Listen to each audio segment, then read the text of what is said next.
God sometimes speaks in parables. You understand? In similitudes. Because in Egypt, what was the condition of the Israelites? You don't know? They were slaves, right? Come on, watch this reading.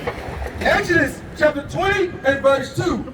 I am the Lord thy God, which have brought thee out of the land of Egypt, out of the house of bondage. So what did God call Egypt? The house of what?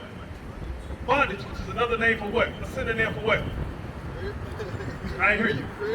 No, bondage, bondage. If you bound, what's your condition? You're a slave. You understand? That's the condition of the Israelites in Egypt. God says what in verse 68? Read. And the Lord shall bring thee into Egypt again with ships. So how did the Israelites get into bondage or Egypt again? With ships. Who else went into slavery on ships? Did the white man go into slavery on ships? No. Did the Chinese man go into slavery on ships? Hell no. Did the Arabs go into slavery on ships? But you best believe you so-called blacks and Hispanics and Native American Indians, y'all went into slavery on ships. You understand what I'm saying? Nobody else can identify with this. You understand? That means this is your day. All right? You special. All right? To God. Come on, read. By the way whereof I spoke unto thee. Just like I said, your daughters will go into slavery. You're not going to have businesses. You're going to work from sun up to sundown. You understand? You're going to be cursed in the city. Read. Thou shalt see it no more again. Because we were headed to our homeland. Our homeland ain't Africa. All right? Our homeland was named Canaan.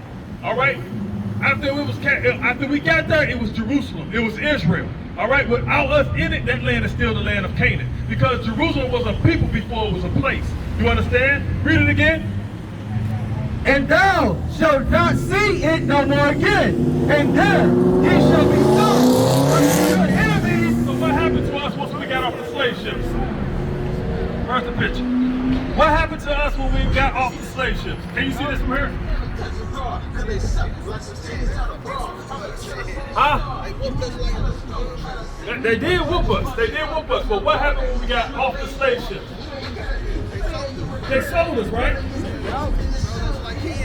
Watch this, read.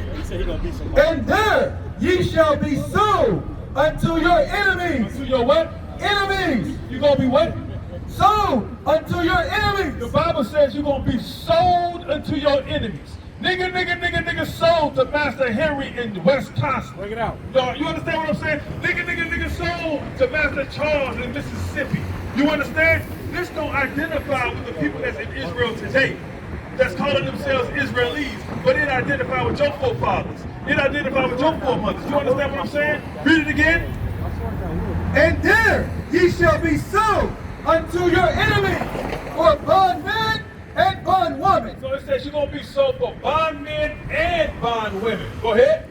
And no man shall buy you. And no man is going to be able to redeem you because you're going to be in the hands of your enemies. Bring it out. In other situations, your brother will be able to redeem you. You understand? So guess what? Marcus Garvey tried, all right?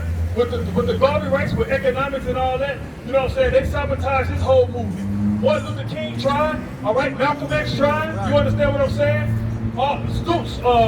Storky Carmichael tried. You understand? The Black Panthers tried. The Brown Berets. But guess what? Christ said through his spirit, we're going to be saved from our enemies. You understand? So my thing is, right, my question to y'all, what are y'all going to do now that you know you're not just black men on the earth? That you come from kings and princes. You understand? That you come from gods, that y'all gods on the earth. Shalom, Israel. This is Bishop Nathaniel. I want you to know that you can view all our Sabbath classes live on IUIC TV. That's right, I said on IUIC TV. Download the app today. Shalom. What are you going to do? Bro, you got a choice. You got to fight for the power back. Give me this and go back to Psalm chapter 94, verse 16. Give me Psalm chapter 94, verse 16. All right? You say you got to fight. I like that. Because this Bible is revolutionary. You understand? Our people don't understand that. We understand the lies and falsehoods that is about democracy and about all people coming together. No, it's about, give me that Revelation chapter 11, verse 8. The Bible is about the Israelites coming out of the ways of their captivity. Their captives. You understand what I'm saying? The things that they've learned in this land, that's what the Bible is about. Is that what I want? Yeah, read that. I think it's 18 and 4, actually. 18 and 4. Yeah, 18 and 4. Watch this, bro. Watch this. Read.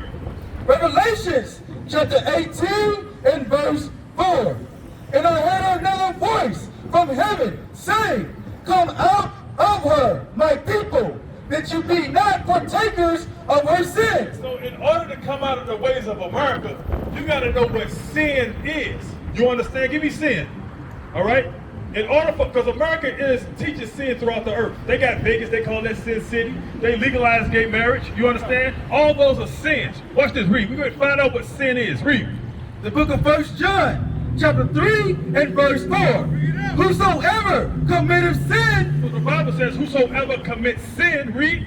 transgresseth also the law. You see that? The whosoever transgresses, whoever commits sin transgresses the law, meaning breaks the laws of God. Read. For sin is the transgression of the law. So we got to come out of the sins of America. You understand? So, what are some of the sins of America? Give me 1 Corinthians chapter 3, verse 16. I think that's what I want. Okay, 1 Corinthians chapter 3, verse 16. All right, because guess what? We come to clean the sheep. You understand? You the lost sheep of the tribes of Israel. And this is one way you clean yourself up. Come on, watch this. The book of 1 Corinthians, chapter 3 and verse 16. Know ye not that ye are the temple of God? What God say? Ye are the temple of God. So the hell with these churches. You understand what I'm saying? The Bible says what? Ye are the temple of God. We are the temple of God. You understand that? Read. And the Spirit of God dwelleth in you. He dwelleth in you because you are Israelite. You understand? Read. If any man defile the temple of God, He says, if any man defile the temple of God, read. him shall God destroy. God says, if you defile your temple, He's going to destroy you. You understand? So, brother, those cigarettes, I'm sure you're trying to quit, right? It's hard. You understand? But guess what? God calls you to clean your temple, keep your temple undefiled. Because He says what? He's going to destroy you. You understand? Nobody else is going to tell you that the men of God that love you. You understand what I'm saying? You got to clean that up. You understand? Give me 2 Corinthians. We brought it out earlier about the head cover. All right. So now you know what you got to do. But we're giving you the artillery to fight. You understand? Because it says the Bible is a two-edged sword. This is the weapon. We don't fight with carnal means. By carnal means, you understand what I'm saying? We got to fight spiritually. What is a nation? Nation is family. Nation is community. Nation is men leading by example. Nation is women's support. Nation is children with role models.